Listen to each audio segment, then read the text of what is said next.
because of what we lost in the garden, and because most of us have not come home into an encounter and an embrace of the Father, we still have a core insecurity, a need of the Father to embrace us and to tell us who we really are. Bottom line lie that really gets in the depths of people's hearts. The primary lie that the enemy deposits there is you're not loved. And because you're not loved, you're not valuable. And because you're not valuable, you're just subject to be taken advantage of by other people. You're just here for people to do whatever they want to do as a little boy or as a little girl. And there's an expectation that grows out of that of how I relate to other people.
If you want to understand the power of the Father wound and how pervasive this is, start with the symptoms, right?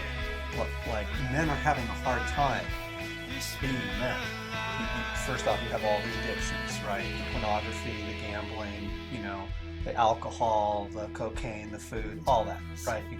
Massive. But then you also have all of the brokenness, the rise in suicides among men, depression, anxiety disorders, okay?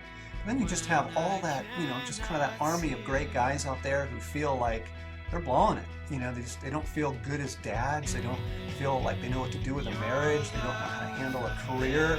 So you just take all of this debris. Well, I can tell you what the crisis is. I can tell you what the cause of that is. Right? You need to heal the heart of men.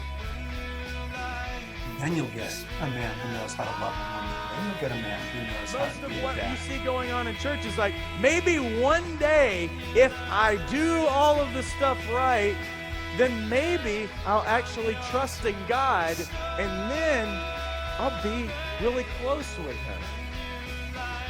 And you know what it sounds like? It sounds like religion to me. You know what religion is? Religion is man's attempt to prove that we should be loved and we are worthy of his acceptance and love. That is not relationship. Relationship with a person. Think of your best friend maybe sitting in this room. Look at the person next to you right now and imagine if they came up to you and says, well, what have you done for me lately? Or what if they looked at you and said, have you been a good boy or a girl lately? That would be like the creepiest relationship in the world. It wouldn't be legit. But most Christians in this country have a relationship with God that is all about what did I get right last time and what did I do? And so here's where we live. You will either live from knowing that you are loved by God, or you will live trying to feel the love of God. You will either live knowing that you are pleasing to God, or you will live trying to please God. And they are very different things. Is that most of you are working for what you already have. If you are trying to get God to love you, you're in a religious practice that will never have satisfaction for your life, because you always start every day at zero, and your next screw up is going to be cause and an understanding in you that I have no reason for God to love me.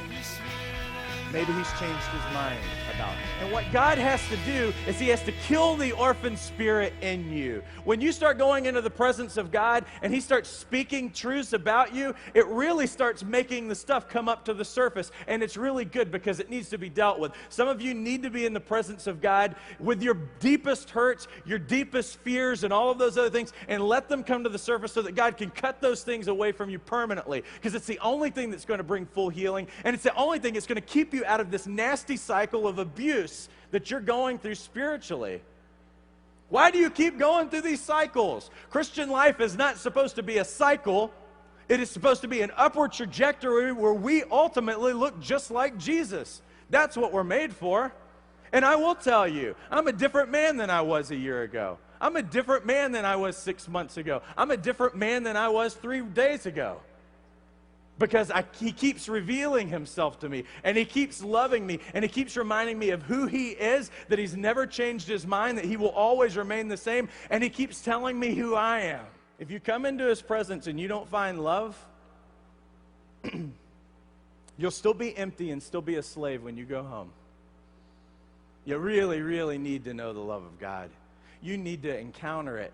Because when you encounter it, it will absolutely change everything. Matter of fact, if you can think of your best time in your life in the presence of God, you ever notice how the fear goes away and the insecurity goes away and there's a lot of things that you don't think about? You know why? Because that's the most normal you have ever felt in your life. That's normal. If I did a show of hands, I'd say, how many people in the last 60 days have been depressed? They've woke up and there was a whole day or 2 days that you were depressed. Almost all of us would raise our hands. And we would say, well, that's normal. No. That's common. It's not normal. Because you're experiencing things you were never made to feel. And God, when he comes into your life, he changes that stuff. Now, in church for a long time, we've forgotten that God still does that, and so we put people on management programs. And we put them on anger management and other kinds of sin management and depression management and everything else. When Jesus gets in there, it goes. It can't stay. Fear can't live in his presence. Insecurity can't live in his presence. You know why? Because insecurity is God's gift to you, that you know if you feel insecurity in your heart about your relationship with him, it proves that you have your security tied in the wrong thing. I'm going to say that again because you guys really need to get that. If you have any ounce of insecurity that comes up in your heart about where you stand with God and whether he loves you or not, whether he's changed your mind, it is because your security is tied to the wrong thing and not to the fact that he loves you and will not change his mind. And so we've got to make a shift in this thing.